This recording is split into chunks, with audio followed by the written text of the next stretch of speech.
yiyo fayiro ya Haji mugirabye baddeko ya yellow. Ekibadde wali ku kkooti ekajjansi bubadde bunkenke bw'amaanyi era nga Hajat Zula awonye okugajambulwa abawagizi awonye okugajambulwa abantu abadde basupportinga Haji oba badde bayimiridde emabega wa Haji. Kkooti eno etudde wali kajjansi tebaddeeyo omuntu yenna abadde asupportinga Zula simulabyeyo. Abantu abasinga obungi abadde ku kkooti babadde bawagira Haji Ali nga bagamba nti Haji Ali talina musango. Kansooke nkutuuseeko akatambi kano akalala akalaga engeri Hajat Zula gy'avuddemu mu kkooti mu bukuumi obw'ekitalo era abasirikale be bamutaasizza.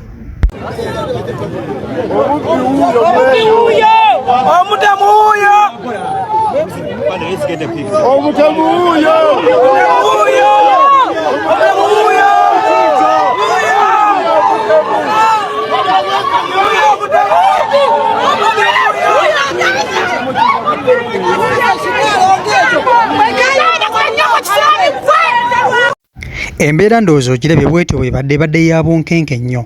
Wabula ku bantu abangi abazze okuba nti ate bajja mu kkooti mubaddemu abakazi okuli TikTok amanyiddwa nga Love Mase gw'olaba mu katambi awo ye agambye nze Haji wooviira mu kkomera ndi mwetegefu okufumbira ettooke.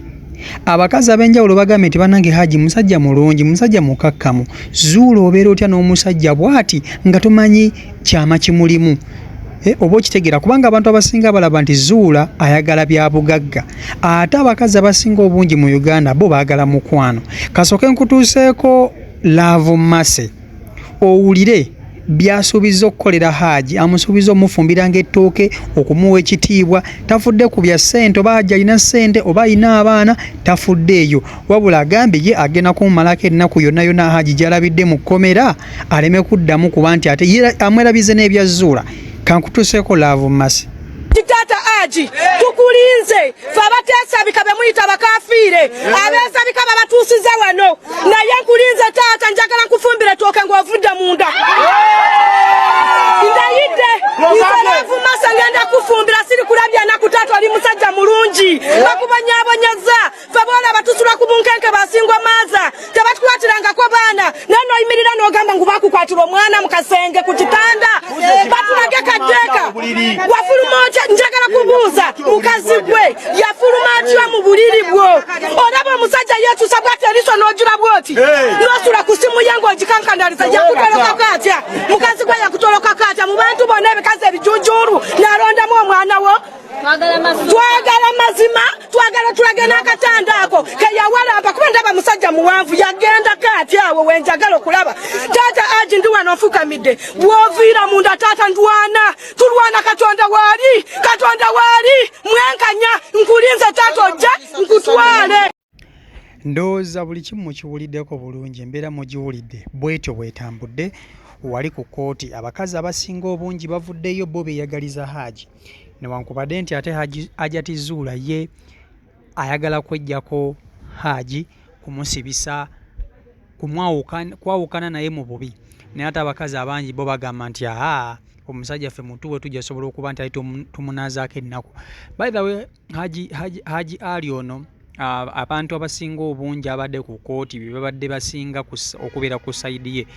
Hajat Zula avudde ku kkooti nga tewali n'omu alina kigambo kirungi gy'ali.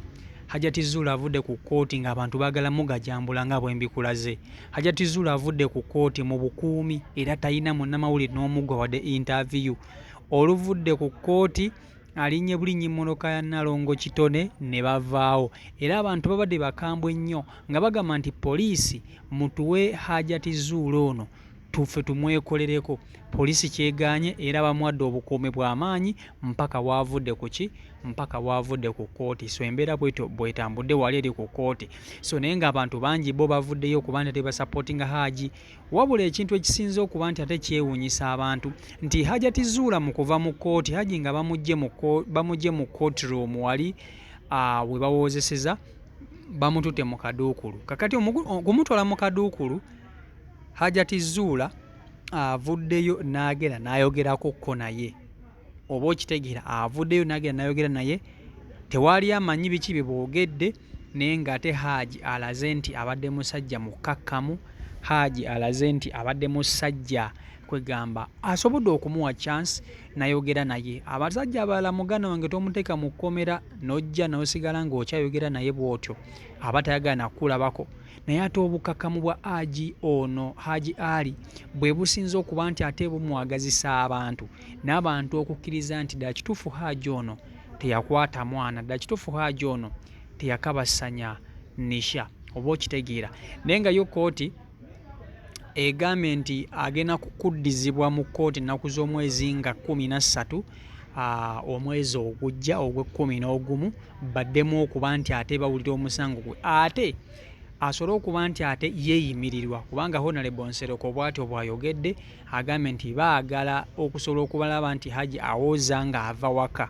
So nga 11 lwe lunaku lwe bagenda okukomawo mu kkooti, ate asobole okuba nti ate basaba okuyimirwa kwa Haji asobole okuba nti awoza ng'adda waka, kubanga abantu abawaabira Haji obujulizi bubadde tebumala nga tebalina bujulizi.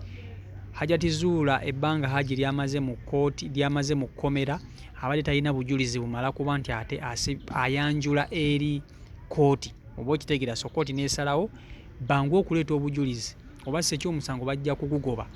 Tosobola kuwaabira muntu ebbanga lyonna ne bamusiba nga tolina bujulizi, olwo oba wawaaba musango ki? Ate ng'ebbanga lino lyonna tube tuwulira Hajat Zula ng'agamba nti alina obujulizi. So embeera y'obwetyo bwetambudde, embeera tebadde kkooti ebaddeyo ya bbugumu. So embeera bwetyo bwetambudde. Naye nga vidiyo eno gimpere like ate subscribe nga weebale nnyo okuba nti ate otugubira ku CEO Michael Uganda YouTube channel. Mubeere bulungi, mweraba.